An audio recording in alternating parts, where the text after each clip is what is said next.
আল্লাহর নবী বলেন, তোমাদের মধ্যে কেউ ইমানদার হতে পারবে না যতক্ষণ আমি তার কাছে সবচেয়ে প্রিয় না হব, তার পিতামাতা থেকে, তার সন্তান থেকে, ওয়ান্নাসি আজমাইন, আর পৃথিবীর সমস্ত মানুষদের থেকে। তাইলে নবীজিকে ভালোবাসতে হবে পিতামাতার মতো না তার চেয়েও বেশি, সন্তানের মতো না তার চেয়েও বেশি। আমার আপনার এই দুনিয়াতে যত ভালোবাসার মানুষ আছে তাদের মতো না তার চেয়েও বেশি। নবী মুহাম্মদ রাসূলুল্লাহকে যদি সবচেয়ে বেশি ভালোবাসতে না পারি, তাহলে আল্লাহর হাবিবের ভাষায় আমরা ইমানদারি হতে পারবো না। এটা হলো নবীর 1 নম্বর হক। এই মহাব্বতের ওয়াজ যদি শুরু করা হয়, তাইলে আমার যেই টাইম আছে এখন এর ডবল টাইমেও শেষ করা যাবে না। এটা থাক, এটা আরেক দিন। নবীজির দ্বিতীয় আরেকটা হক নিয়ে আমি আলোচনা করবো আজকে ইনশাআল্লাহ। 2 নম্বর হকটা নবীজি সাল্লাল্লাহু আলাইহি ওয়াসাল্লামের আকীদা, অর্থাৎ নবীর উপরে ঈমান রাখা। এই হকের কথা তো অজস্র জায়গায় কোরআন সুন্নাতে আলোচনা করা হয়েছে, উল্লেখ করা হয়েছে। বুখারী শরীফ খণ্ড নম্বর 1 পৃষ্ঠা নম্বর 6 হাদিস নম্বর 8, যেটা কিতাবুল ঈমানের প্রথম হাদিস। এই হাদিস থেকে আমি এই হকটির কথা উল্লেখ করি, যেহেতু এইটা সবার জানা আছে। এমন কোনো মুসলমান নাই যেই মুসলমানের এই হাদিসের মর্মার্থ জানা নাই। তালেবে ইলমদের তো আছেই, ওলামায়ে কেরামের তো হিফজুই আছে মতন সহ। আমি শুধুমাত্র আপনাদের সাথে মুযাকারা হিসেবে, ওয়াযাক্কির ফাইন্না যিকরা তানফাউল মুমিনিন হিসেবে আসলে উল্লেখ করছি। চলুন হযরত ইবনে ওমর রাদিয়াল্লাহু তাআলা আনহুমা বর্ণিত এই হাদিস শরীফটি সরাসরি কিতাব থেকে দেখি। ক্বালা রাসূলুল্লাহি সাল্লাল্লাহু আলাইহি ওয়াসাল্লাম, বুনিয়াল ইসলামু আলা খামসিন, ইসলামের বুনিয়াদ হলো 5টা। ইসলামের বুনিয়াদ কয়টা? শাহাদাতি আল্লাহ ইলাহা ইল্লাল্লাহ ওয়া আন্না মুহাম্মাদার রাসূলুল্লাহ। 1 নম্বর বুনিয়াদ হলো একথার সাক্ষী দেওয়া আল্লাহ ছাড়া কোনো মাবুদ, ওয়া আন্না মুহাম্মাদার রাসূলুল্লাহ, আর মুহাম্মদ সাল্লাল্লাহু আলাইহি ওয়াসাল্লাম আল্লাহ তাআলার রাসূল। তাহলে নবীর 2 নম্বর হক হচ্ছে নবীর উপরে ঈমান রাখা, আকীদত রাখা। নবী মুহাম্মদুর রাসূলুল্লাহ সাল্লাল্লাহু আলাইহি ওয়াসাল্লামের উপরে যদি ঈমান না থাকে, নবীর মহাব্বত যতই প্রকাশ করি, সে আর যাই হোক মুমিন হতে পারবে না। আবু লাহাব নবীজি সাল্লাল্লাহু আলাইহি ওয়াসাল্লামের মহাব্বতে নিজের বান্দি সুহাইবাকে মুক্ত করে দিয়েছিল।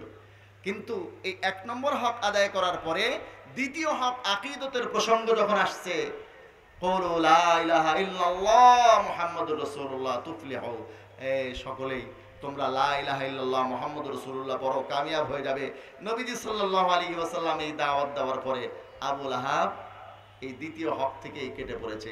প্রথম হক তাকবীরে উলার সাথে আদায় করলো, দ্বিতীয় হকে শেষ। আমরা আবু বকরের মতো নবীকে ভালোবাসতে চাই, আবু লাহাবের মতো নয়। কাজেই শুধুমাত্র নবীর মহব্বতের স্লোগান নয়, নবীর উপরে ঈমান রাখতে হবে। শুধু ঈমান নয়, নবীর সঠিক গুণাবলী সহ নবীর উপরে ঈমান রাখতে হবে। এখন কোন ব্যক্তি যদি নবী করিম সাল্লাল্লাহু আলাইহি ওয়াসাল্লামের উপরে ঈমান রাখে, কিরকম ঈমান? বলে নবী মুহাম্মদুর রাসূলুল্লাহর কালিমা আমি পড়ি লা ইলাহা ইল্লাল্লাহ মুহাম্মদুর রাসূলুল্লাহ, তবে নবীর হাদিস মানি না।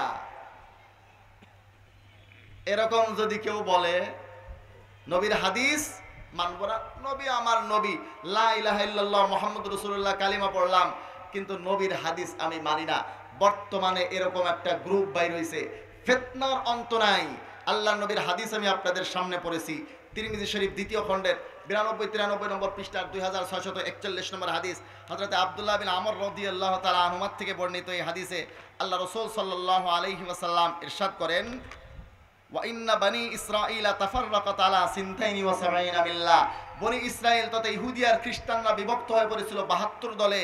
ওয়া তাফতারিকু উম্মতি আলা 73 মিল্লাহ, আর আমার এই উম্মত বিভক্ত হবে 73 দলে। এই উম্মত কত দলে বিভক্ত হবে?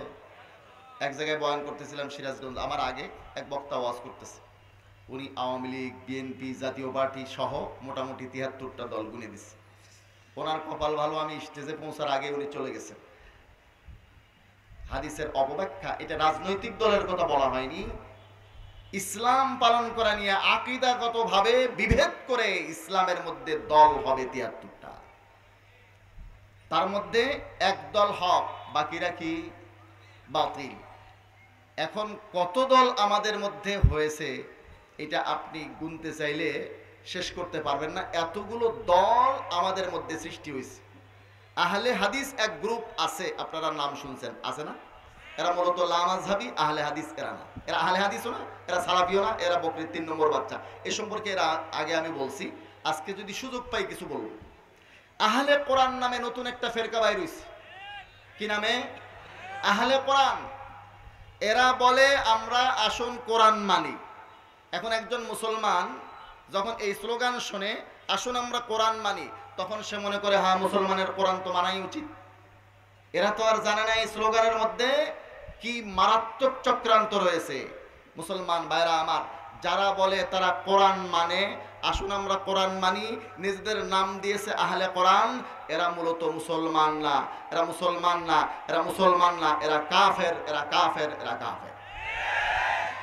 আহলে কোরআন যারা নিজেদেরকে বর্তমানে নব্য আহলে কোরআন পরিচয় দিচ্ছে, ইউটিউব, ফেসবুক, আরো যত রকম চ্যানেল আছে, এগুলোতে তারা রীতিমতো প্রচার করে তাদের এই দাওয়াত বহু মানুষের কাছে পৌঁছে দিয়েছে।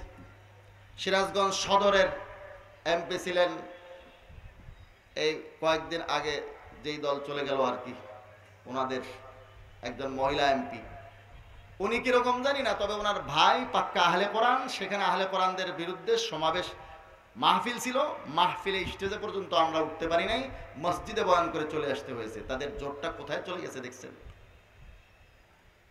মানুষকে সরল মানা মানুষকে ধোঁকা দেয়। আসুন আমরা কোরআন মানি, আল কোরআনের আলো ঘরে ঘরে জ্বালো, এটা হলো মুখের কথা। আর অন্তরের কথা হলো আমরা হাদিস মানি।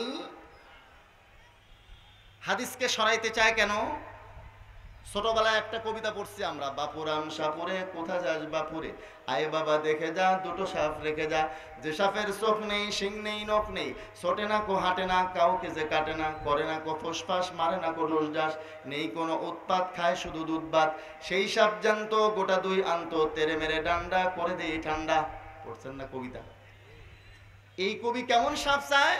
বলে এমন সাপ যে সাপের চোখ নাই, যে সাপের নখ নাই, যে সাপের শিং নাই, যে সাপ ছোটে না হাঁটে না কাউকে কাটে না ফুসফাস করে না দোষদাস মারে না, বলে সেই সাপ জানতো গোটা দুই আনতো, তেরে মেরে ডান্ডা করে দেই ঠান্ডা।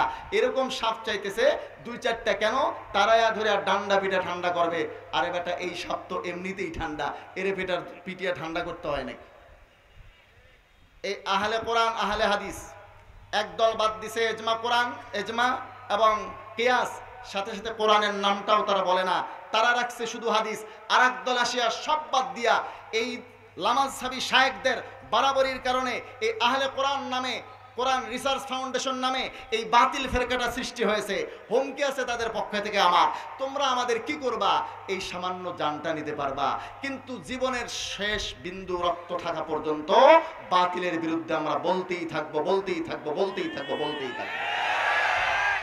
ইনশাআল্লাহ একজন দেওবন্দি সন্তান থাকতে, কাসেম নানতবীর একজন রুহানি সন্তান, কোন আলেম, কোন তালেব ইলম থাকতে তোমরা আমাদের দেশের মুসলমানকে বেঈমান বানাইতে পারবা না, পারবা না, পারবা না। এগুলো হচ্ছে নেক্সট সুরতে ধোঁকা। এরা একদল এইটা বাদ দিছে, আর একদল ওইটা বাদ দিছে, আর একদল ওইটা বাদ দিছে, বাদ দিয়ে দিয়া মাইনাস ফর্মুলাতে যাইয়া ইসলামকে এখন বাপুরাম সাপুরের সাপ বানিয়ে দিয়েছে। কেন বাদ দিতে চায়? বাদ দিতে চায় এজন্য, হাদিসের মধ্যে আপনারা জানেন, যারা হাদিস পড়েছেন তালেবে ইলম ওলামা ইকরাম সবাই, হযরত সালমানে ফারসিকে এক ইহুদি জিজ্ঞাসা করেছিল, তোমাদের নবী মুহাম্মদ তো পেশাব পায়খানা করার নিয়মও শেখায়, প্রশ্ন করেছিল না? হযরত সালমানে ফারসি রাদিয়াল্লাহু তাআলা আনহু বলেছেন, আজাল, কেন শেখাবেন না? কেন শেখাবেন না? সুন্নত তরিকায়, সঠিক তরিকায় মানুষের মতো পেশাব পায়খানা করতে চাইলে তো শিখতে হয়, গরু ছাগলের মতো জীবন যাপন করার জন্য তো কিছুই শেখার দরকার নেই। উলাইকা কাল আনআমি বাল হুম আদাল্লু উলাইকা হুমুল গাফিলুন, এই চতুষ্পদ জন্তুর মতো চলতে তো কিছুই শেখার দরকার নাই। হাটহাজারী মাদ্রাসার প্রসঙ্গ কথায় কথা আসে হিসেবে উল্লেখ করছি। হাটহাজারী মাদ্রাসার বাণী হযরত মাওলানা হাবিবুল্লাহ সাহেব রাহমাতুল্লাহ আলাইহি অফিসে বসে আছেন, লোক একটা আসিয়া ওনার কাছে অভিযোগ দায়ের করছে, হুজুর আপনার মাদ্রাসার তালেবে ইলমরা আমার জমিতে পায়খানা করে। বলে তোমার যে কথা, এই পায়খানার মধ্যে কি লেখা আছে এটা হাটাজারি মাদ্রাসার তালেবে ইলম? বলছে হুজুর অন্য মানুষের পায়খানা আর আপনার মাদ্রাসার তালেবে ইলমদের পায়খানার মধ্যে বেশ কম আছে, পার্থক্য আছে। বলে কি পার্থক্য? বলে পার্থক্য হলো অন্য মানুষের পায়খানার সাথে সেখানে বিড়ির মোতা, গুলের কৌটা বা অন্য কোনো আজে বাজে জিনিস থাকে। মাদ্রাসার তালেবে ইলমরা পায়খানা করলে সেখানে 3টা ঢিলাও থাকে, কারণ এরা সুন্নত তরিকায় ইস্তেঞ্জা করে। এগুলো সবগুলো পায়খানার সাথে 3টা ঢিলাও আছে। মাওলানা হাবিবুল্লাহ সাহেব রহমতুল্লাহ আলাইহি ওই লোকের হাত ধরে কান্না শুরু করছেন যে তুমি কাল কিয়ামতের ময়দানে আল্লাহর কাছে এই অভিযোগ দায়ের করবা, তাহলে প্রমাণ হবে আল্লাহর নবীর সুন্নতকে জিন্দা করার একটা ইদারা, একটা প্রতিষ্ঠান আমি কায়েম করেছিলাম। আমার নাজাতের এটা জরিয়া হয়ে যাবে। মুসলমান ভাইরা আমার, আল্লাহর নবী যেহেতু জীবনের প্রত্যেকটা সাইডে দিক নির্দেশনা দিয়েছেন হাদিসের মধ্যে, ব্যক্তিগত জীবন, পারিবারিক জীবন, সামাজিক জীবন, রাষ্ট্রীয় জীবন, সব বিষয়ে নবীদের হাদিসের মধ্যে দিক নির্দেশনা আছে। আপনি যদি আবওয়াবগুলো দেখেন, হাদিসের চ্যাপ্টারগুলো দেখেন, দেখবেন সেখানে জীবনের প্রত্যেকটা শাখার ব্যাপারে মুহাম্মদুর রাসূলুল্লাহর দিক নির্দেশনা আছে। পশ্চিমা সভ্যতা, সংস্কৃতি, অপসংস্কৃতিকে, এই অসভ্যতাকে গিলানোর জন্য নবীজির হাদিস যতদিন থাকবে, হাদিস যতদিন মানুষ অনুসরণ করবে, পশ্চিমা সভ্যতা আর এই অসভ্যতা আর কুসংস্কারকে গেলানো সম্ভব নয়। এই জন্য পশ্চিমা সভ্যতার অনুসরণের জন্য, পশ্চিমা সভ্যতা, ট্রান্সজেন্ডার, বিবর্তনবাদ আর এই সমস্ত অখাদ্য কুখাদ্যগুলো গেলানোর জন্য আমাদের দেশ থেকে হাদিস দূর করার এই ষড়যন্ত্র চলছে। মুসলমান ভাইরা আমার, তারা দাবি করে তারা আহলে কোরআন। দেখেন তাদের কোরআন শরীফের অবস্থাটা আমি আপনাদেরকে দেখাই। সিরাজগঞ্জ থেকে আমাদের ওই ভাইরা দিয়েছেন, এটা হলো কোরআন শরীফ, আহলে কোরআনের কোরআন রিসার্চ ফাউন্ডেশন, বিভিন্ন নামে এরা আছে। কোরআন রিসার্চ ফাউন্ডেশন নামে কোরআন শরীফ বের করেছে। শুরুতেই দেখেন ফেরাউনের ছবি, ফেরাউনের ছবি শুরুতেই। যেই কোরআন, যে হাদিস আসছে ছবি দূর করার জন্য, ফেরাউনের ছবি সেই কোরআনের উপরে দেওয়ার পরে সাধারণ মানুষের আর বুঝতে বাকি থাকে নাই যে এরা ফেরাউনের দল। এরা কার দল? এরা এই যুগের নব্য ফেরাউন। এজন্য মানুষ লাঠি সোটা নিয়ে তাড়া করছে, কোরআন শরীফ এগুলো ফেলে রেখে তারা পালায় গেছে। এদের দাবি হলো আমরা হাদিস মানি না, আমরা শুধু কোরআন মানি। এই ধরনের একটা ফেরকা আসবে, তোমরা যেই সুরতেই আসো বাতিল। আর ফেরাউনরা, আল্লাহর নবী আমাদেরকে দিক নির্দেশনা দিয়ে গেছেন, আমরা তোমাদেরকে চিনে ফেলি। বাহার রঙ্গে কে খাহি জামি পোষ, বাহার রঙ্গে কে খাহি জামি পোষ, মারান্দাজে কদত্রামি শনাসম, মারান্দাজে কদত্রামি শনাসম। তিরমিজি শরীফ খণ্ড নম্বর 2 পৃষ্ঠা নম্বর 95। আল্লাহর নবীর হাদিস আছে 2664 নম্বর হাদিস। চলুন আমরা হাদিস শরীফটা দেখি। এদের ব্যাপারে আল্লাহ রসুলের একটা ভবিষ্যৎবাণী আছে যে এই ধরনের একটা ভ্রান্ত ফেরকা আসবে যারা বলবে আমরা কোরআন মানি কিন্তু হাদিস মানি না। চলুন কি বলেছেন আল্লাহর নবী তাদের সম্পর্কে ভবিষ্যৎবাণীতে। 2664 নম্বর হাদিস। আনিল মিকদাম ইবনে মাদি কারিবা রাদিয়াল্লাহু তাআলা আনহু قال قال رسول الله صلى الله عليه وسلم আলা হাল আসা রাজুলুন ইয়াবলুগুল হাদিস আন্নী। ও আমার উম্মতিরা, সতর্ক থাকো, খুব নিকটে এমন কিছু লোক আসবে যাদের কাছে আমার হাদিস পৌঁছবে। ওয়া হুয়া মুত্তাকিউন আলা আরিকাতিহি, যে অবস্থায় সে তার সুসজ্জিত আসনে হেলান দিয়ে বসে থাকবে। ফায়াকুলু বাইনানা ওয়া বাইনাকুম কিতাবুল্লাহ, তাদের বক্তব্য হবে আমাদের মাঝে আর আমরা আপনাদের মাঝে আল্লাহর কোরআন আছে, কিতাবুল্লাহ আছে, কোরআন আছে। ফামা ওয়াজাদনা ফিহি হালালান ইস্তাহলালনাহু, কোরআনের মধ্যে যা হালাল পাবো সেগুলোকে হালাল মনে করব।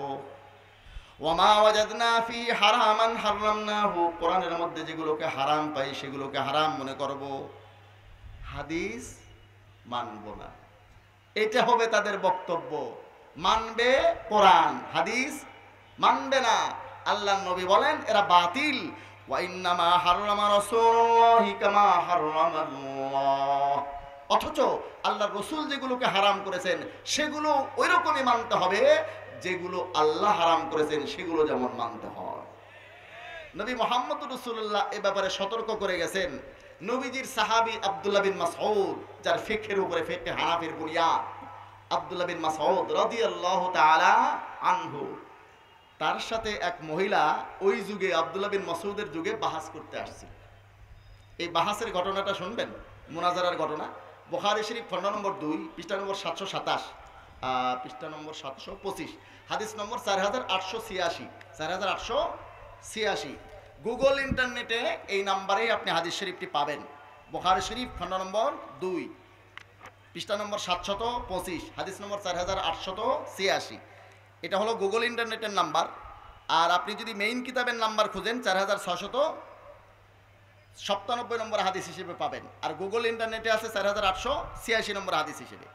আন আব্দুল্লাহ রাদিয়াল্লাহু তাআলা আনহু قال, আব্দুল্লাহ বিন মাসউদ রাদিয়াল্লাহু তাআলা আনহু বলেন, লানাল্লাহুল ওয়াশিমাতি ওয়াল মুতাওয়াশিমাত, আল্লাহ তাআলার অভিশাপ ওই সমস্ত মেয়েদের উপরে, আল ওয়াশিমাত, যারা অন্যের শরীরে উল্কি অঙ্কন করে দেয়।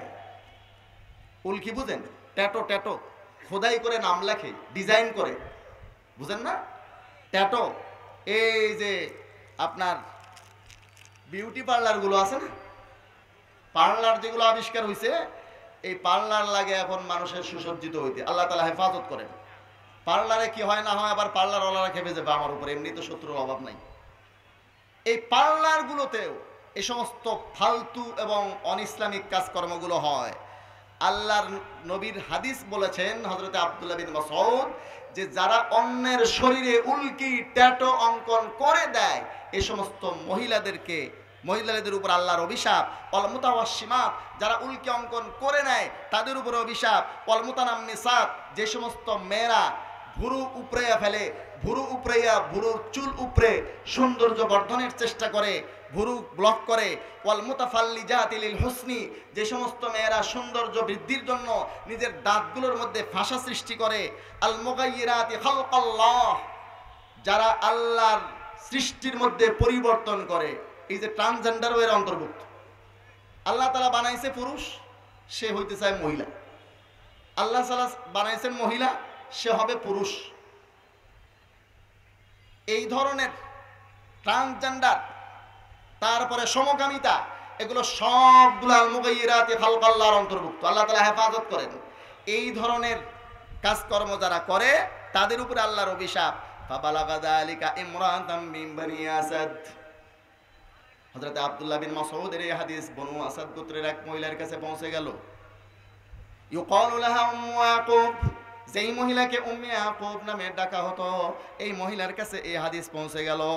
ফাজাআত ফাকালাত, ওই মহিলা দৌড়ে আসছে আব্দুল্লাহ বিন মাসউদের সাথে মুনাজারা করার জন্য। এসে বলে, ইন্নাহু বালাগানি আন্নাকা লাআনতা কাইতা ওয়া কাইতা, ও আব্দুল্লাহ বিন মাসউদ, আমার কাছে খবর পৌঁছেছে আপনি এই গুণের মেয়েদেরকে অভিশাপ দিয়েছেন।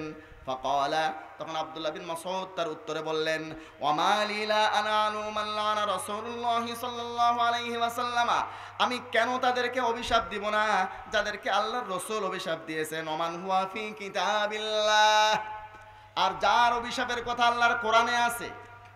আল্লাহর নবী, আল্লাহর রাসূল যাকে অভিশাপ দিয়েছেন, দিনাজপুর শহরের সবচেয়ে ভালো হোটেলে নিয়ে গিয়া নাস্তা করাইছেন, কিছু গিফট আইটেমও কিনে দিয়েছেন। কাজটা কি এবারও ঠিক করছেন?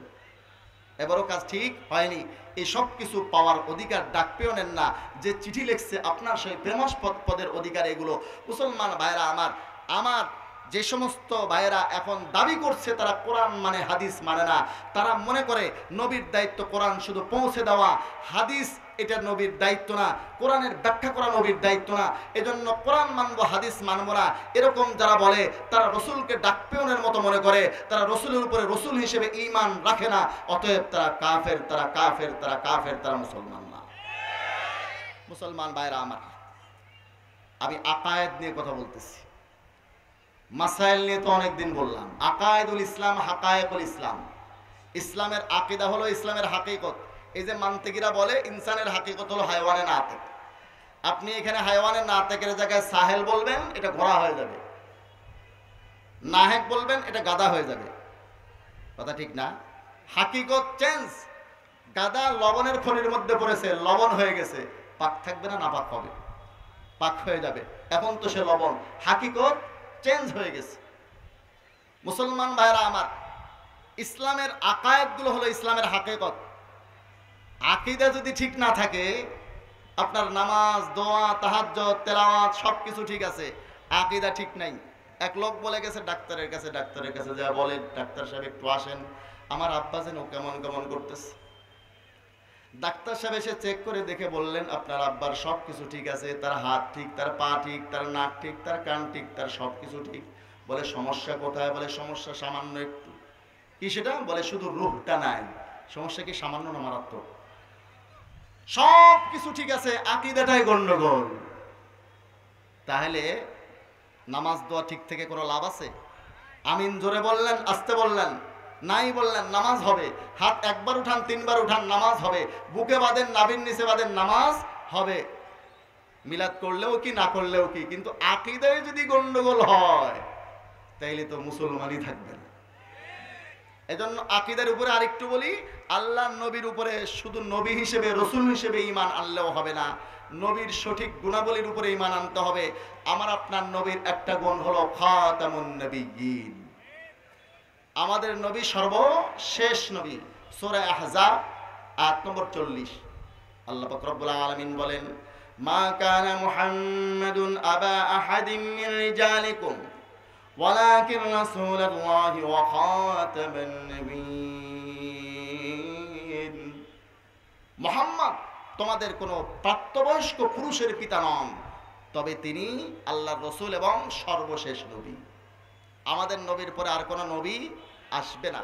বুখারী শরীফ খণ্ড নম্বর 1 পৃষ্ঠা নম্বর 501 হাদিস নম্বর 3535। আপনি গুগল ইন্টারনেটেও এই নাম্বারে পাবেন। চলুন এই হাদিস শরীফের মধ্যে আল্লাহ রাসূল সাল্লাল্লাহু আলাইহি ওয়াসাল্লাম কি বলেছেন খাতমে নবুয়তের বিষয়ে একটু আমরা দেখে আসি। 501 নম্বর পৃষ্ঠা, বুখারী শরীফ মেইন কিতাবের 1 নম্বর খণ্ডের হাদিস নম্বর 3535। মেইন কিতাবে পাবেন 3410 নম্বর হাদিস হিসেবে। আন আবি হুরায়রা রাদিয়াল্লাহু তাআলা আনহু, হযরত আবু হুরায়রা রাদিয়াল্লাহু তাআলা আনহু থেকে বর্ণিত, আন্না রাসূলুল্লাহ সাল্লাল্লাহু আলাইহি ওয়াসাল্লাম قال, আল্লাহর হাবিব সাল্লাল্লাহু আলাইহি ওয়াসাল্লাম ইরশাদ করেন, ইন্না মাসালি ওয়া মাসালাল আমবিয়া মিন ক্বাবলি, নিশ্চয়ই আমার উদাহরণ আর আমার পূর্বে যে সমস্ত আম্বিয়া কেরাম অতীত হয়েছেন তাদের উদাহরণ কিরকম? বলে কামাসালি রজুলিন, ওই ব্যক্তির মতো, বানা বাইতান ফাআহসানাহু ওয়া আজমালাহু, ওই ব্যক্তির মতো যে একটা ঘর নির্মাণ করেছে, ঘরটাকে অনেক সুন্দর করেছে, তার ডিজাইনও অনেক ভালো করেছে, হুসন জামাল সব দিকে পরিপূর্ণ একটা ঘর নির্মাণ করেছে। ত্রুটি কোথায়? বলে ইল্লা মাউজিয়া লাবিনাতিম মিন জাবিয়াহ, কিন্তু একটা কোণের মধ্যে একটা ইট স্থাপন করা হয় নাই, একটা ইট রাখার জায়গা খালি আছে। সব কিছু ঠিক, কয়টা ইট রাখা হয় নাই? এক কোণের মধ্যে একটা ইট রাখা হয় নাই। ফাজাআলান নাসু ইয়াতুফুনা বিহি ওয়া ইয়াতাআজ্জাবুনা লাহু, লোকজন শুধু ঘোরাঘুরি করে আর এই ঘর দেখে খুব খুশি হয়। তবে তারা একটা মন্তব্য করে, ওয়া ইয়াকুলুনা হাল্লা ফুজিয়াত হাযিহিল লাবিনা, তারা একটা মন্তব্য করে, এই ইটটা কেন স্থাপন করা হলো না? এই ইটটা যদি স্থাপন করা হতো কতই না ভালো হতো।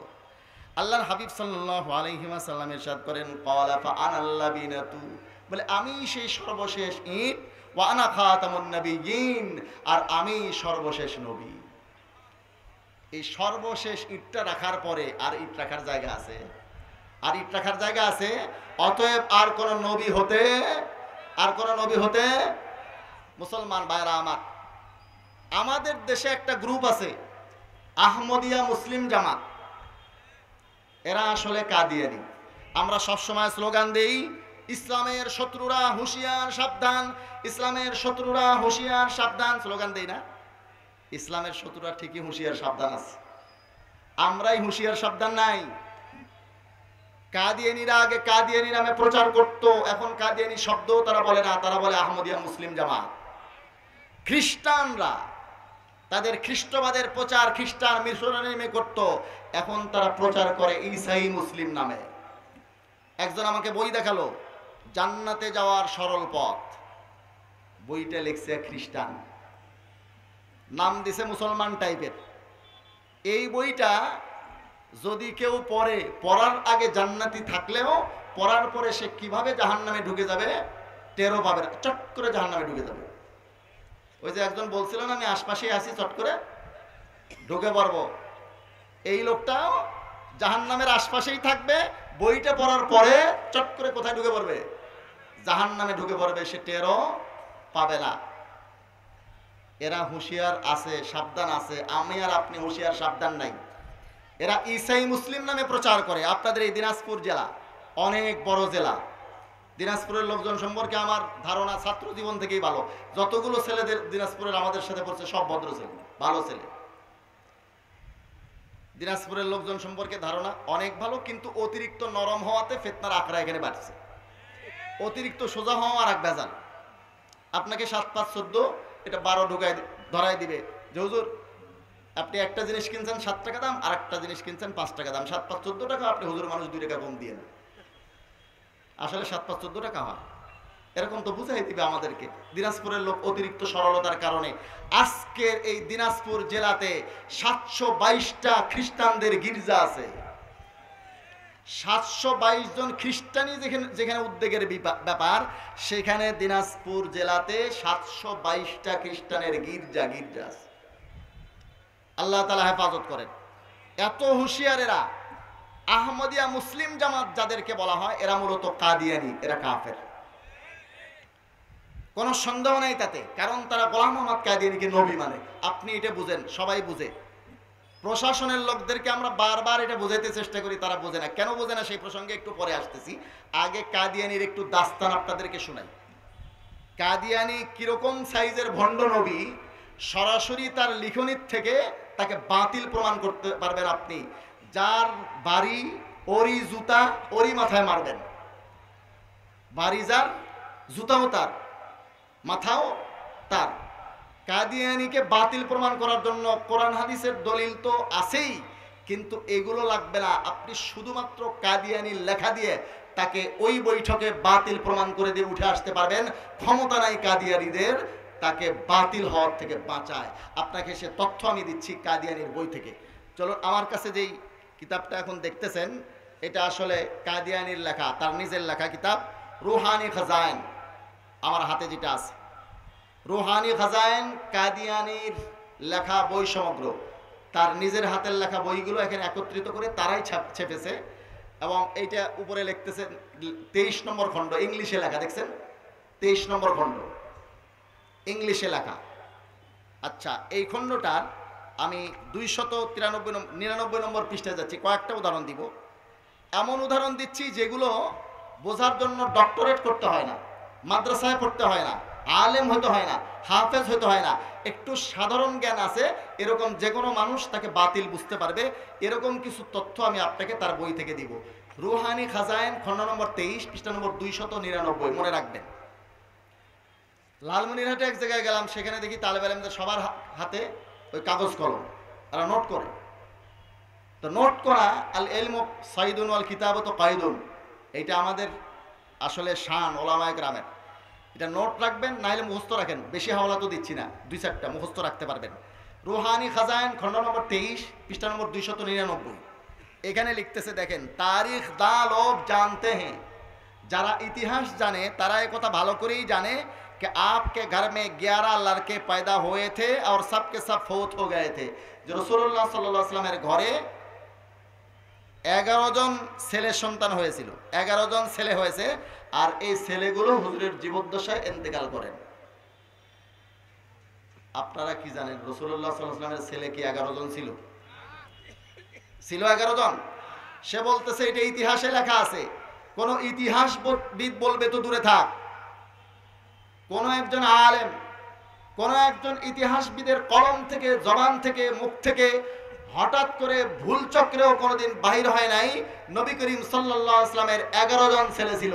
এটা এমন ডাহা মিথ্যা কথা যেটা সকল মুসলমানই জানে যে রাসূলুল্লাহ, মুসলমান কেন, বিধর্মীরাও যারা নবীজির জীবনী লিখেছে তারাও জানে নবীজির ছেলে 11 জন ছিল না। গোলাম আহমদ কাদিয়ানি কি লিখছে, নবীজির ছেলে কয়জন ছিল? 11 জন। চলেন, এই বইটার 566 নম্বর পৃষ্ঠায়, ঠিক রুহানি খাজাইন 23 নম্বর খণ্ড, পৃষ্ঠা নম্বর 465, এখানে লিখতেছে तारीख को देखो, इतिहास देखें कि हज़रत सल्लल्लाहु अलैहि वसल्लम वही एक यतीम लड़का था। रसूलुल्लाह सल्लल्लाहु अलैहि वसल्लम वो एक यतीम संतान ছিলেন जिसका बाप पैदाइश से चंद दिन बाद ही फौत हो गया, যার পিতা রসুল্লাহ সাল্লাল্লাহু আলাইহি ওয়াসাল্লামের জন্মের কিছুদিন পরে ইন্তেকাল করেন। এই কথা কি সত্য হতে পারে?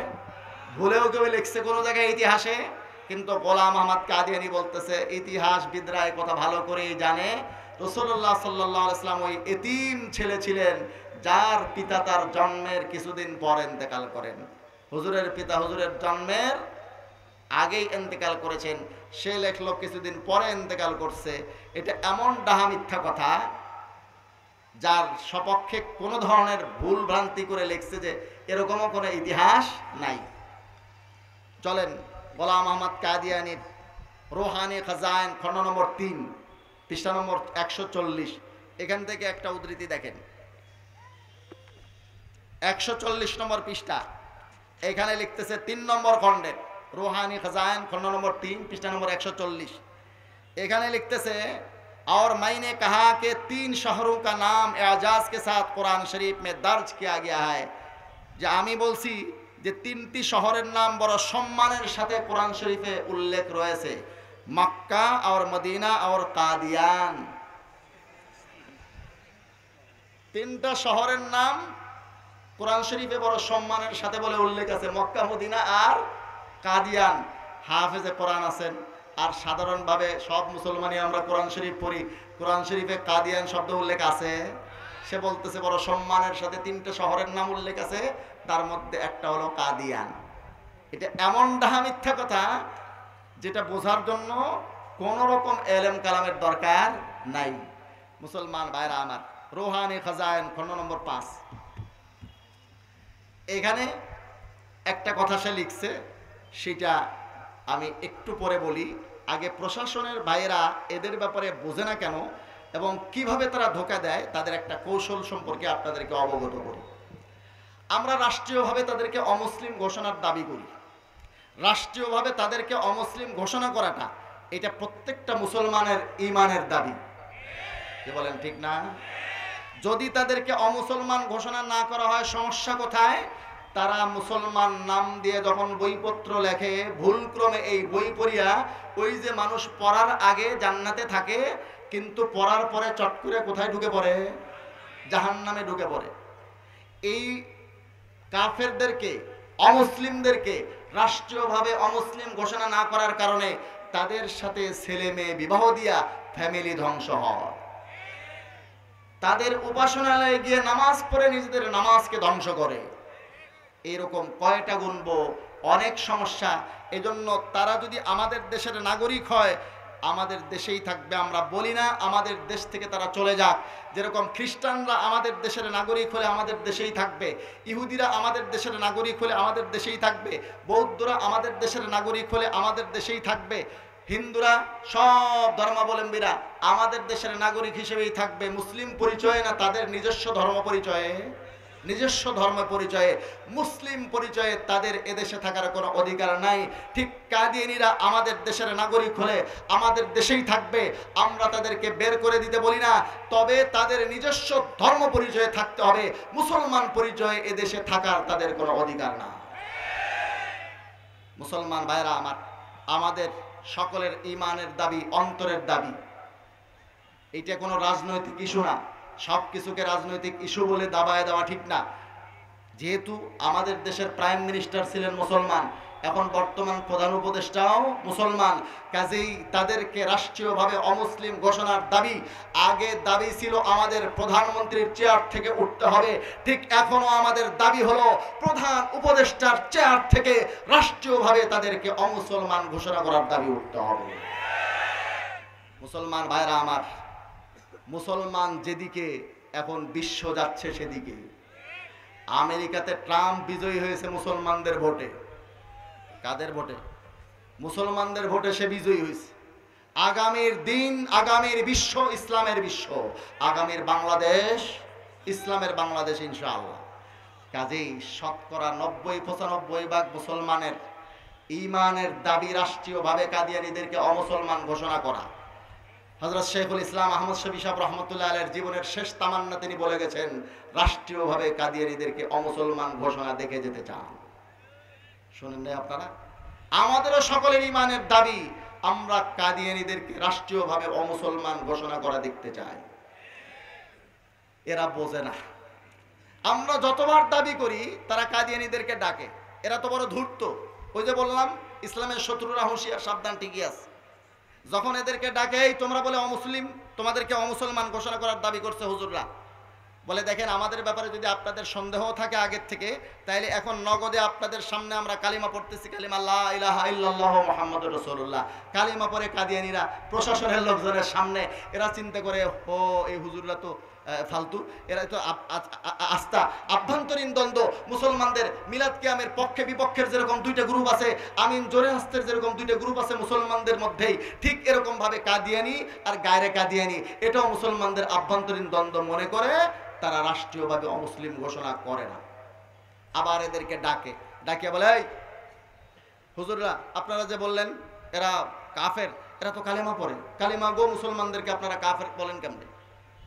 তখন আমাদের হুজুররা আবার তাদেরকে বুঝায়, দেখেন এরা কালিমা পড়লে কি হবে, কিন্তু এরা আমাদের নবীকে শেষ নবী মানে না। ওদেরকে আবার ডাকে, এই কাদিয়ানীরা তোমরা বলে আমাদের নবীকে শেষ নবী মানো না। বলে কে বলে? আপনি দেখবেন ইন্টারনেটে তাদের পেজ আছে, এগুলোতে এই সমস্ত বিস্তারিত বক্তব্য তাদের আছে। তারা এগুলোর ওয়াজাহাত করে এবং বলে প্রশাসনের লোকজনকে, আমরা নবী মুহাম্মদ রাসূলুল্লাহকে খাতামুন নবীন মানি। যে অর্থে কোরআন তাকে খাতামুন নবীন বলেছে, যে অর্থে হাদিসে তিনি খাতামুন নবীন নিজেকে দাবি করেছেন, খাতামুন নবীনের যত অর্থ আছে সমস্ত অর্থে আমরা নবী মুহাম্মদ রাসূলুল্লাহকে খাতামুন নবীন মানি। এখন প্রশাসনের লোকজনের আর বুঝতে বাকি থাকে না যে এটা আসলেই আভ্যন্তরীণ দ্বন্দ্ব, কাদিয়ানীরা আসলে অমুসলিম নয়। নাউযুবিল্লাহ মিন যালিক। এখন এই প্রশ্নের কি উত্তর? লম্বা উত্তরে আমি যাব না, যেহেতু আমার আরো দু একটা বিষয় বলতে হবে, সময়ও শেষের দিকে। আমি একেবারে সাদা মাঠা একটা উদাহরণ দিয়ে আপনাদেরকে বলছি, একদম আমারে মাফ করবেন, এই উদাহরণটা আসলে আপনাদের শানে যায় না, তবুও তাকরিবুল তাফহিমের জন্য বোঝানোর স্বার্থে আমি বলছি। বিলকুল বেলা তাশবিহ, কোনো তুলনা ছাড়া তাকরিবুল তাফহিমের জন্য উদাহরণটা দিচ্ছি। ধরুন জায়েদ ওমর বকর খালেদ একজন ব্যক্তির নাম। এই ব্যক্তি জায়েদের স্ত্রী তাকে সকালবেলা তাসবিহ দানায় গুনিয়া 100 বার বলে আপনি আমার একমাত্র স্বামী, রাত্রে তাসবিহ দানায় গুনিয়া বলে আপনি আমার একমাত্র স্বামী, কিন্তু রাত কাটায় আরেকজন পুরুষের সাথে। এই মেয়েকে নিয়ে আপনি সংসার করবেন? জায়েদ করবে, আমর করবে, বকর করবে, খালেদ করবে? কেউ করবে না। আর তাসবিহ দানায় গুনিয়া সকালে 100 বার, রাত্রে 100 বার যে বলল তুমি আমার একমাত্র স্বামী, এই কথাটা আসলে বাস্তব না ধোঁকা? এটা খালেস মুনাফিকি ছাড়া কিছুই নয়, এটা পৃথিবীর শ্রেষ্ঠ গাদ্দারি। ঠিক কাদিয়ানীরা যতদিন পর্যন্ত কাদিয়ানীকে ত্যাগ না করবে, যতদিন পর্যন্ত কাদিয়ানীকে ত্যাগ না করবে, ততদিন পর্যন্ত তাদের কালিমা ধোঁকা, তারা খাতামুন নবীয়িন মানা ধোঁকা। দেখেন তারা কি লিখছে, তাদের বেশি দূর যাইতে হবে না। তারা তাদের গোলাম আহমদ কাদিয়ানী সম্পর্কে কি আকীদা রাখে স্পষ্ট করেছে তাদের বইয়ে। লিখতেছে, হযরত মির্জা গোলাম আহমদ কাদিয়ানী মসিহ মওউদ মাহদি মওউদ আলাইহিস সালাম। তার মানে গোলাম আহমদ কাদিয়ানীকে তারা নবী মানে, গোলাম আহমদ কাদিয়ানীকে তারা মসিহ মওউদ মানে, গোলাম আহমদ কাদিয়ানীকে মাহদি মানে। তোমরা যতদিন পর্যন্ত গোলাম আহমদ কাদিয়ানীকে নবী মানবা, যতদিন পর্যন্ত মাহদি মানবা, যতদিন পর্যন্ত মাসিহ মানবা, এই তিনোটা অথবা তিনোটার যে কোনো একটা, যতদিন পর্যন্ত তোমরা কাদিয়ানীকে মানবা ততদিন পর্যন্ত কালিমা পড়লেও তোমরা কাফের, আমাদের নবীকে খাতামুন নবীন বললেও তোমরা কাফের কাফের কাফের কাফের। কারণ তুমি আমার নবীর কালিমা পড়ো, আমার নবীকে খাতামুন নবীন মুখে বলো, তাইলে গোলাম আহমদ কাদিয়ানীকে মানো কেন? গোলাম আহমদ কাদিয়ানীকে যদি মানো, নবী মানো অথবা মসিহ মানো অথবা মাহদি মানো, যতদিন পর্যন্ত মানবা ততদিন পর্যন্ত কালিমা তোমরা পড়লেও কাফের, আমার নবীকে খাতামুন নবীন মুখে বললেও তোমরা কাফের। আমি কি বুঝাতে পারছি আপনাদের? সর্বপ্রথম বরাতের এজহার করতে হবে। যতদিন পর্যন্ত এই বাতিল দিন থেকে, কাদিয়ানি থেকে বরাতের এজহার না করবা, কাদিয়ানিকে যতদিন পর্যন্ত ত্যাগ না করবা, ততদিন পর্যন্ত তোমাদের কালিমা গ্রহণযোগ্য না, তোমাদের খাতামুন নবীনের আকীদা গ্রহণযোগ্য না। মুখে খাতামুন নবীন বললে এটা বিশ্বাসযোগ্য না। তোমরা কাফের, তোমরা কাফের, তোমরা কাফের। মুসলমান ভাইরা আমার, আমাদের নবী সাল্লাল্লাহু আলাইহি ওয়াসাল্লামের হক নিয়ে আমি আলোচনা করতেছিলাম। লম্বা আলোচনা আকীদার বিষয়ে। আকীদাতে গন্ডগোল বেশি ধরে আমাদের কিছু লামাযহাবী ভাই আছেন, তারা বলে হানাফিদের আকীদা ঠিক নাই, বলে না, সহিহ আকীদার দাওয়াত দেয়। আমার এক বন্ধু আছেন শেখ আব্দুর রাজ্জাক বিন ইউসুফ ভাই, ওনাকে একজন জিজ্ঞাসা করছেন হানাফি ইমামের পিছনে নামাজ হবে কিনা। ও সব সময় হবে না, মাঝে মধ্যে পড়া যাবে। সমস্যা কি? বলে সমস্যা হলো যে তাদের আকীদা ঠিক নেই। আমি বললাম বাপরে বাপ, সহিহ আকীদার ফেরিওয়ালা। যাদের আকীদা আল্লাহর ব্যাপারে গলত, যাদের আকীদা কালিমার ব্যাপারে গলত, যাদের আকীদা রসুলের ব্যাপারে গলত, যাদের আকীদা সাহাবীদের ব্যাপারে গলত, যাদের আকীদা আখিরাতের ব্যাপারে গলত, আমি এক একটা হেডলাইন বলছি যেটার উপরে আলোচনা করতে এক একটা বিষয়ে কমপক্ষে আধা ঘন্টা থেকে 1.5 ঘন্টা লাগবে, সংক্ষেপে বললেও। বহু বছর পর পরে আমি আপনাদের এই সম্মেলনে দাওয়াত পাই। অনেক বছর আগে একবার আসছিলাম, আবার যদি কোনোদিন আসি, ভুলক্রমে দাওয়াত পাইয়া যাই, তাহলে বাকি আকীদাগুলো নিয়ে ইনশাআল্লাহ আলোচনা করব। আবার নবীর হকগুলোর মধ্যে অন্যতম হক হলো নবীর উপরে সঠিক আকীদা রাখা। কাজেই যারা মনে করে নবী মাসুম না, তাদের আকীদা বুঝি ঠিক আছে? ঠিক আছে? যারা মনে করে নবী মাসুম না, তাদের আকীদা ঠিক আছে? আমার লামাযহাবী শায়েখ বন্ধুরা বলেন নবীজিও ভুল করেন, এমনকি নবুয়তের ব্যাপারে, রিসালাতের ব্যাপারেও তিনি ভুল করেছেন। স্পষ্ট বক্তব্য তাদের আছে। কিন্তু নতুন আরেকটা ফেরকা বাইর হইছে, এতাআতি ফেরকা। আছে আছে আছে। আমি নবীর 1 নম্বর হক বলছিলাম কি? নবীকে মহব্বত করা। নবীর 1 নম্বর হক কি ছিল? নবীকে মহব্বত করা। আচ্ছা, নবীকে আমি মহব্বত করি, কিন্তু নবীর ওয়ারিস যারা, আওলাদ যারা, তাদেরকে আমি গালি দেই। হযরত ফাতেমাকে যদি কেউ গালি দেয়, হযরত হাসান হোসেনকে কেউ গালি দেয়, তার ঈমান থাকবে? সে নবীকে মহব্বত করে প্রমাণ হবে? একজন আপনাকে খুব ভালোবাসে, কিন্তু আপনার বাপকে পিটায়, আপনার মাকে পিটায়, আপনার ছেলেকে দেখলে গালি দেয়, আপনার মেয়েকে দেখলে গালি দেয়, আপনার স্ত্রীকে দেখলে গালি দেয়, তাহলে সে কি আসলেই আপনাকে ভালোবাসে? মুসলমান ভাইরা আমার, স্পষ্ট হাদিসে আছে ইন্নাল উলামা ওয়ারাসাতুল আম্বিয়া। যারা নবীর দ্বীনের দাওয়াত দেয় বলে দাবি করে আর এই সমস্ত ওলামায়ে কেরামকে গালি দেয়, ওলামায়ে কেরামের গায়ে হাত তোলে, তারা কি আসলেই নবীর দ্বীনের দাওয়াত দেয়? তারা আসলেই নবীকে মহব্বত করে?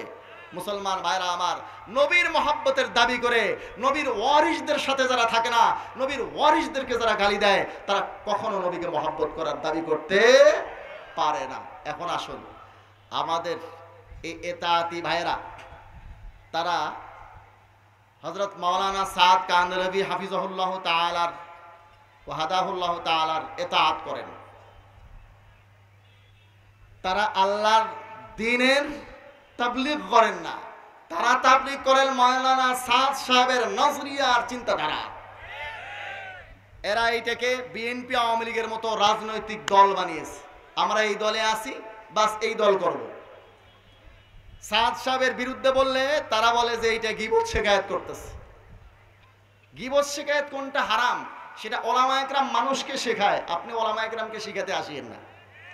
তাহলে আসমাউর রিজালের সমস্ত কিতাবগুলো জ্বালিয়ে দিতে হবে। আসমাউর রিজালের কিতাবগুলোতে স্পষ্ট উল্লেখ আছে অমুক রাবি দাজ্জাল, অমুক রাবি কাজ্জাব, অমুক রাবির হাদিস গ্রহণ করা যাবে না, তার এই দোষ, তার এই দোষ। যে সমস্ত মানুষ মানুষের ঈমান ধ্বংস করে, যাদের আকীদা, যাদের বয়ান মানুষকে দিন থেকে দূরে সরায়, আল্লাহর উপরে আকীদা বিশ্বাসে গন্ডগোল সৃষ্টি করে, নবীর উপরে আকীদা বিশ্বাসে খলল সৃষ্টি করে, আকীদার মধ্যে ত্রুটি ঘটায়, মানুষকে গোমরা করে, পথভ্রষ্ট করে, তাদের ব্যাপারে মানুষকে বলা এটা ওলামায়ে কেরামের উপরে ঈমানি দায়িত্ব, এটা তাদের জন্য একটা ফরজ দায়িত্ব। এটা হারাম না, এটা গীবত না। মুসলমান ভাইরা আমার, মাওলানা সাদ কান্দলভি সাহেবের বিরুদ্ধে বললে ওনাদের আতে ঘা লাগে, কিন্তু মাওলানা সাদ কান্দলভি সাহেব যখন বলেন মুসা আলাইহিস সালাম এই ভুল করছেন, এমনকি মুহাম্মদ রাসূলুল্লাহ সাল্লাল্লাহু আলাইহি সাল্লামের ব্যাপারেও তাদের বক্তব্য হলো, হযরত মাওলানা সাদ কান্দলভির বক্তব্য হলো নবীজিও ভুল করেছেন। উনি অলিমার ক্ষেত্রে হযরত জাইনাব বিনতে জাহাসের ক্ষেত্রে নিজের সুন্নত থেকে সরে গিয়ে ভুল করেছেন। তাহলে সর্বশেষ নবীকেও তিনি ছাড়েন নাই, মুসা আলাইহিস সালামকেও তিনি ছাড়েন নাই। এমনকি মুসা আলাইহিস সালাম আল্লাহর সাথে দেখা করার জন্য তুর পাহাড়ে কেন গেল, এটা মুসা আলাইহিস সালামের ভুল হয়েছে। এটা বলেছে কে? মাওলানা সাদ কান্দলভি। মুসা আলাইহিস সালামকে ডাকছেন কে? আল্লাহ তাআলা। তাহলে আল্লাহ তাআলার কথা শুনে মুসা আলাইহিস সালাম যদি ভুল করেন, তাহলে ভুলটা আল্লাহরও ধরা হলো কিনা? যারা আল্লাহর ভুল ধরে, নবীদের ভুল ধরে, তাদের আকীদা বুঝি ঠিক আছে? এই কথাগুলো যখন আমরা বলি, ওনাদের সাদ সাহেবের বিরুদ্ধে বলাতে লাগে। আচ্ছা, তোমাদের সাদ সাহেবের বিরুদ্ধে বললে, সাদ সাহেবের গোমরাহির ব্যাপারে উম্মতকে সতর্ক করার ফরজ দায়িত্ব উলামায়ে কেরাম যখন পালন করেন, তখন তোমাদের লাগে।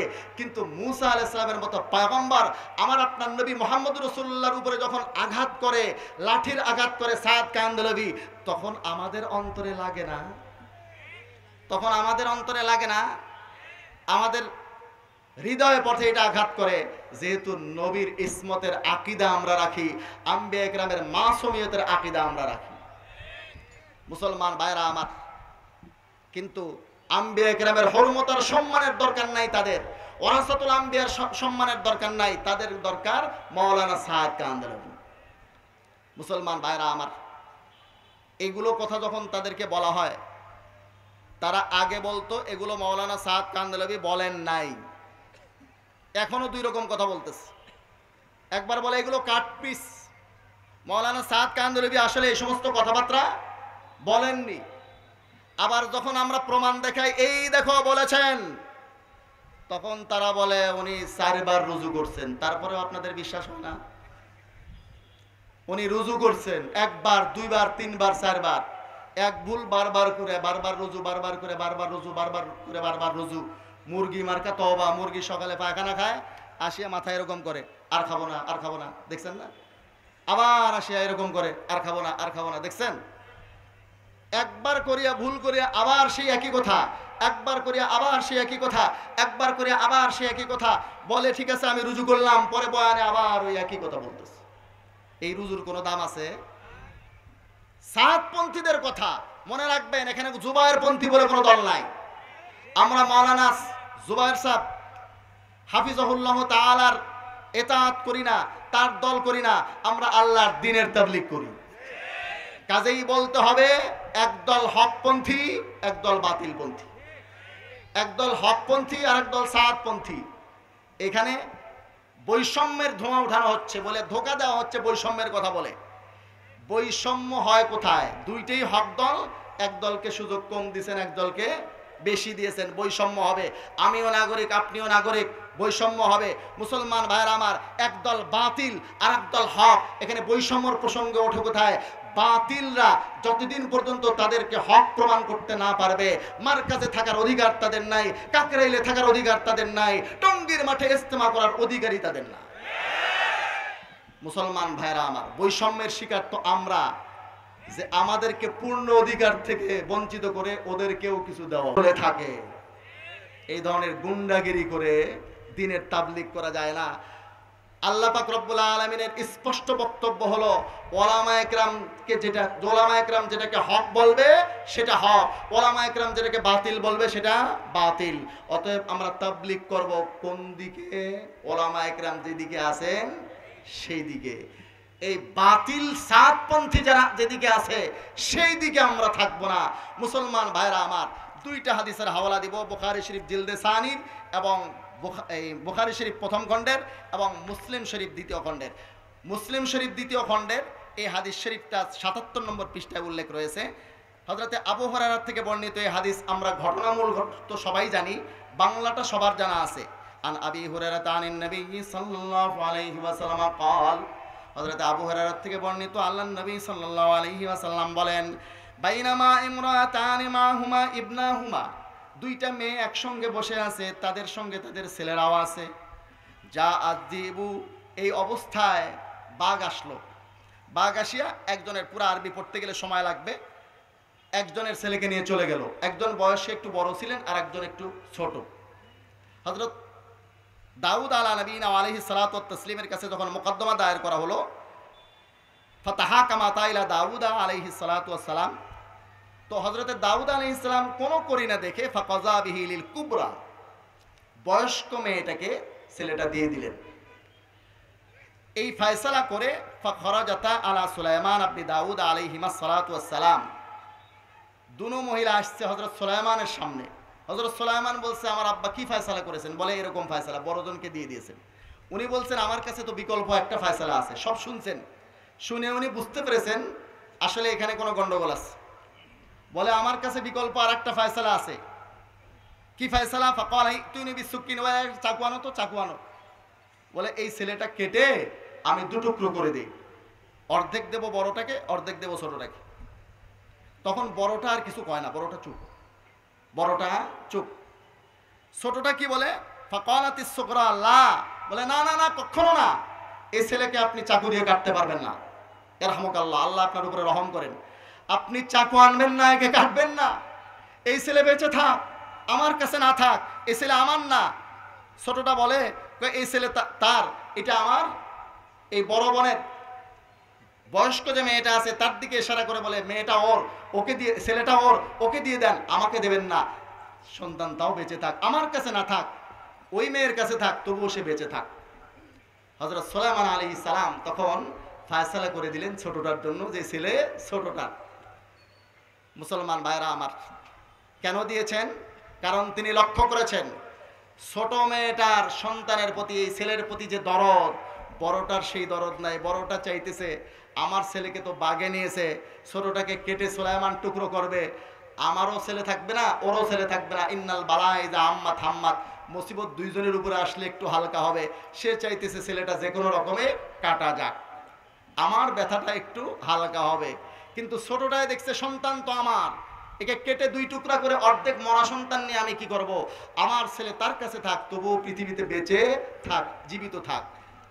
আমার একটা কথা আপনারা বিবেচনা করবেন, হযরত মাওলানা সাদ কান্দলভি, যদি এই ছোট মেয়েটার তার সন্তানের প্রতি যে দরদ ছিল, আল্লাহর দ্বীনের প্রতি, দাওয়াত ও তাবলীগের এই মোবারক কাজের প্রতি তার এতটুকুন দরদ যদি থাকতো, সে সব কিছু জানে, চোখে দেখতেছে মার্কাজ রক্তাক্ত হচ্ছে, টঙ্গীর ময়দান রক্তাক্ত হচ্ছে, ছেলে পিতার মধ্যে দ্বন্দ্ব হচ্ছে, জামাই শ্বশুরে দ্বন্দ্ব হচ্ছে, মসজিদের ইমাম মুয়াজ্জিনে আর মুসল্লি গন্ডগোল হচ্ছে, গোটা উম্মাহ ভেঙে টুকরো টুকরো হচ্ছে, খান খান হয়ে যাচ্ছে। কিন্তু সাদ কান্দলভির তাতে কিছুই যায় আসে না। মার্কাজ নিজামউদ্দিন দিল্লি ভেঙে চুরমার হয়ে গেলে যায় আসে না, মার্কাজ টুকরো টুকরো হলে যায় আসে না। আজকেই বাইতুল মুকাররমে গন্ডগোল হচ্ছে, আপনারা শুনেছেন, সব জায়গাতে গন্ডগোল, রক্তাক্ত পরিস্থিতি, একমাত্র একটা ব্যক্তির ইমারতের কারণে। তার যদি বিন্দু মাত্র আল্লাহর দ্বীনের প্রতি, দাওয়াত তাবলীগের এই মেহনতের প্রতি দরদ থাকতো, তিনি আমিরত্ব ত্যাগ করতেন, যে আমার আমিরত্বর দরকার নাই, উম্মতের মধ্যে রক্তক্ষয় সংঘর্ষ থেমে যাক। কিন্তু মুসলমান ভাইরা আমার, এতটুকু দরদ তার নাই। আল্লাহ তাআলা হেফাজত করেন এই ধরনের কোন ব্যক্তি, আর যাই হোক, উম্মার রাহবার হওয়ার যোগ্যতা রাখে। আল্লাহ তাআলা হেফাজত করেন। পানি দাও তো।